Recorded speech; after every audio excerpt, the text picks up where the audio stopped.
ಯಾವತ್ತಾದ್ರೂ ರಾಜಾರೋಷವಾಗಿ ರೋಡಲ್ಲಿ ಓಡಾಡೋದು ನೋಡಿದ್ಯೇನೋ?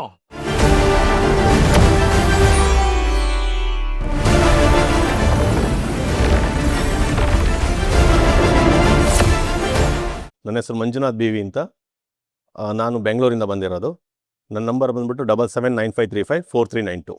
ನಾನು ಕೆಂಪೇಗೌಡ ಮೂವಿಯಿಂದ ಒಂದು ಡೈಲಾಗ್ ತೊಗೊತಾ ಇದ್ದೀನಿ. ನೀನು ಸಿಂಹನ ಕಾಡಲ್ಲಿ ನೋಡಿರ್ತೀಯ, ನಾಡಲ್ಲಿ ನೋಡಿರ್ತೀಯ, ಅಷ್ಟೇ ಯಾಕೆ ಝೂನಲ್ಲೂ ನೋಡಿರ್ಬೋದು, ಟಿ ವಿನಲ್ಲೂ ನೋಡಿರ್ತೀಯ. ಯಾವತ್ತಾದ್ರೂ ರಾಜಾರೋಷವಾಗಿ ರೋಡಲ್ಲಿ ಓಡಾಡೋದು ನೋಡಿದ್ಯೇನೋ? ಹೊಡ್ದ ಅಂದರೆ ಪಂಚಾಯತಿ, ಬಿಟ್ಟ ಅಂದರೆ ಅರ್ಧ ಟನ್ ಕಿತ್ಕೊಂಬಂದ್ಬಿಡ್ಬೇಕು. ಹಾಗೆ ಒಂದು ಫ್ರೆಂಡ್ ಜೊತೆ ಕಾನ್ವರ್ಸೇಷನ್ನು. ನೋಡಣ್ತಮ್ಮ, ಜನನ ಅನ್ನೋದು ಉಚಿತ, ಮರಣ ಖಚಿತ.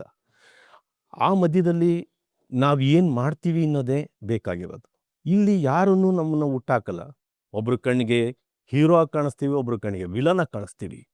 ಆದರೆ ನಾವು ಏನು ಮಾಡ್ತಾ ಇದ್ದೀವಿ ಅನ್ನೋದು ಕ್ಲಾರಿಟಿ ನಮಗಿರಬೇಕು. ನಮ್ಮನ್ನು ತಂದೆ ತಾಯಿಗಳೇ ನಮ್ಮನ್ನು ಉದ್ಧಾರ ಮಾಡಬೇಕು ಅನ್ನೋದು ದೊಡ್ಡ ತಪ್ಪು. ಯಾವತ್ತೂ ನಮಗೆ ಸಿಕ್ಕಿರೋ ಆಪರ್ಚುನಿಟಿನ ನಾವು ಬಳಸ್ಕೊಂಡು ನಾವು ಉದ್ಧಾರ ಆಗಬೇಕೇ ಹೊರತು ಯಾರೂ ಬರೋಲ್ಲ. ಪಟಾಕಿ ಯಾರ್ದಾದ್ರೇನು, ಹಚ್ಚೋರು ನಾವಾಗಿರಬೇಕು. ದೀಪಾವಳಿ ನಂಬಾಳಲ್ಲೂ ನಡಿಬೇಕು. ಅಷ್ಟೇ ಜೀವನ ಅನ್ನೋದು. ಇಷ್ಟೇ 3 ದಿನದಲ್ಲಿರುತ್ತೆ, ಜನದಿಂದ ಮರಣದವರೆಗೂ. ಮಧ್ಯದಲ್ಲಿರೋದೇ ನಿನ್ನ ಆಟ.